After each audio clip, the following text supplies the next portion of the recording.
Okay, so on today's video, we are going to look at um, the first part of a bit of a series that I'm going to start called Correlation Does Not Imply Causation.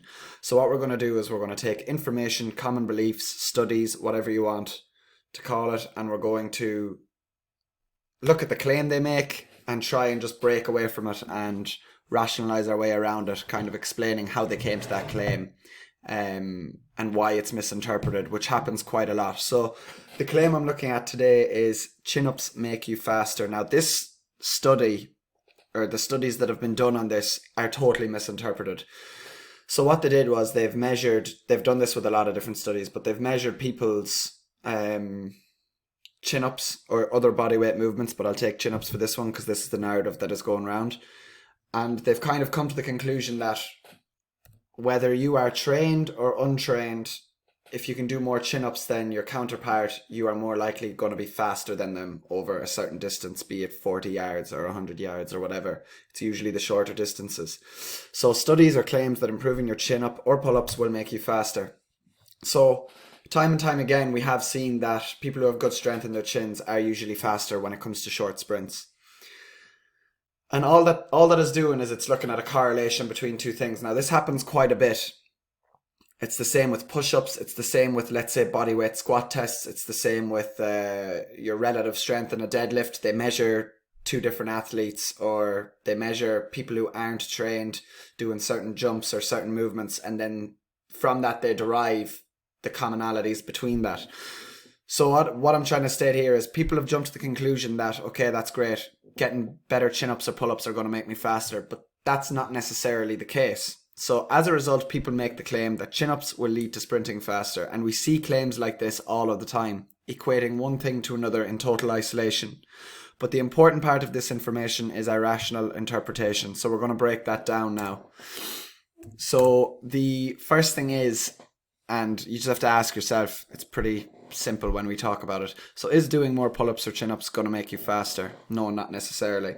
So breaking it down, pull-ups are a good test of relative strength, which is your body weight to strength ratio. It's nothing more than a metric or a tool. And claiming that one movement like this in isolation is the key to getting faster is jumping the gun, totally. So studies have always misinterpreted from an observational point of view, which is what we had in these studies, and the narrative of that study moves toward an intervention. So these studies were clearly observational, but people take them and move them over into an intervention. So what that study actually says is, hey, look, these people, whether they're trained or untrained, if they are able to do more pull-ups or are better at pull-ups than their counterparts, they're more than likely going to be able to sprint faster. Then what people do is they butcher that and they say, get better at chin-ups or pull-ups, you'll be able to sprint faster.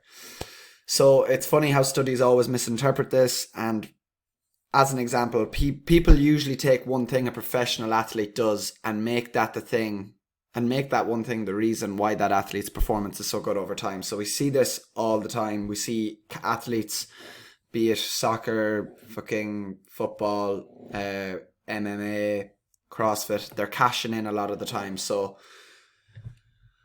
you often see people put down their recovery to these massage guns or to back ballers or to just stupid shitty tools like that, where they're obviously getting money from it, and they're equating all of their results to this one thing.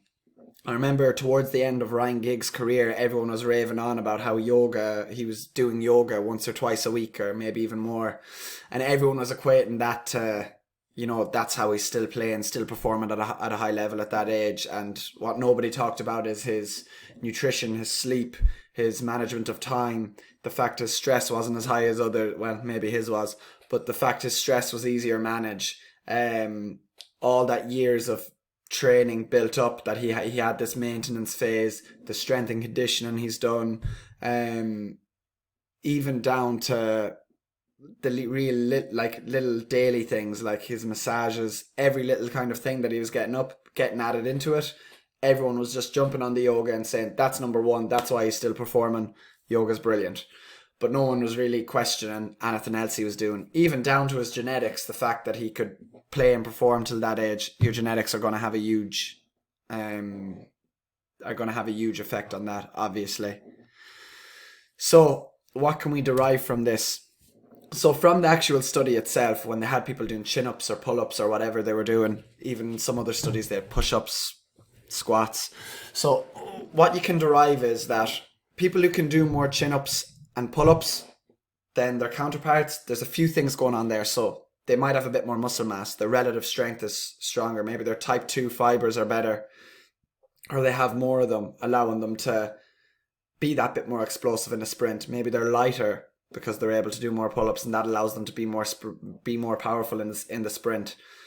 There's loads of reasons in. You can't just take one thing and say that's the reason for Y or that's the reason for X.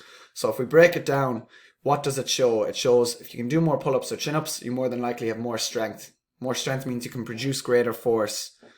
It also means you've got more, you possibly have more muscle mass, more contractile tissue. Greater force equals greater power production, and greater power production equates to the potential for greater speed. So strength to body weight ratio is important to a certain point, and it's a great measurement. And if you do want to improve your speed, of course, getting strong is a part of that, and getting relatively strong is a part of that, which I've talked about in a video before. But for everyone, there is a point of diminishing returns. So, for example, if I work over the course of a year and I can get 10 strict chin-ups, and then I spend the next year getting that 11th chin-up, there is a point of diminishing returns. Is that going to pay back?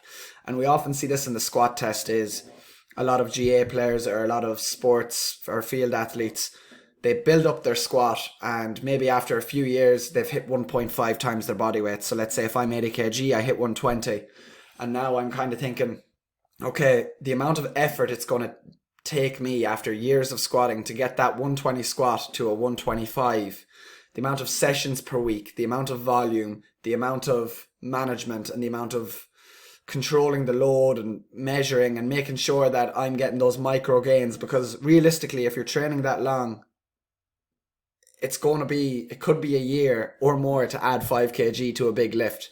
So there is a point of diminishing returns. At what point do you say, okay, maybe I'm happy with the squat, I'm happy with the chins, I'm happy with that, it's time to move on to something else. So chin-ups are just a measurement of relative strength, just like any other bodyweight movement. And that's kind of where the study, there's nothing wrong with the study, but people's interpretation is wrong.